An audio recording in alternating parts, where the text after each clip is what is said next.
खुद पर विश्वास रखना एक ऐसी शक्ति है जो हर व्यक्ति के अंदर मौजूद होती है।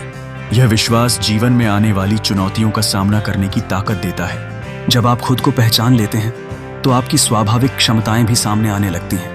हर दिन नए अनुभव और अवसर आपके सामने होते हैं और खुद पर विश्वास करने से आप इनका सही आकलन कर सकते हैं।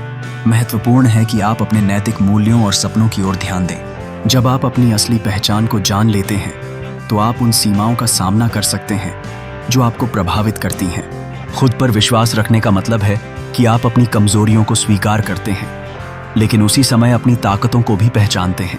यह संतुलन आपको अपने लक्ष्यों की ओर सही दिशा में बढ़ने में मदद करता है। जीवन की कठिनाइयां कभी कभी हमें निराशा की ओर ले जाती हैं, लेकिन अपने आत्मसम्मान को बनाए रखना महत्वपूर्ण है।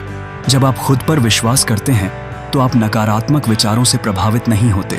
अपने आप को सकारात्मकता से भरपूर रखना और नकारात्मकता से दूर रहना, यही जीत की कुंजी है।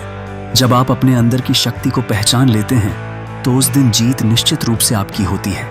खुद पर विश्वास रखने का एक बड़ा लाभ यह है कि यह आपको दूसरों के सामने भी आत्मविश्वास से खड़ा करता है। जब आप खुद को परखते हैं और अपनी कमजोरियों को मजबूतियों में बदलते हैं, तब आप न केवल अपने लिए बल्कि दूसरों के लिए भी प्रेरणा बन जाते हैं। यह विश्वास न केवल आपको अपने लक्ष्यों को प्राप्त करने में मदद करता है, बल्कि यह आपके आसपास के लोगों को भी प्रोत्साहित करता है। अंत में यह कहा जा सकता है कि खुद पर विश्वास रखना केवल एक अपेक्षा नहीं, बल्कि एक अभ्यास है। जब आप अपनी पहचान को जानते हैं और खुद पर भरोसा करते हैं तो आप अपनी जिंदगी को नए रंगों में रंग सकते हैं। अपने सपनों के प्रति अडिग रहें और याद रखें, जीत हमेशा उन लोगों की होती है जो खुद पर विश्वास रखते हैं।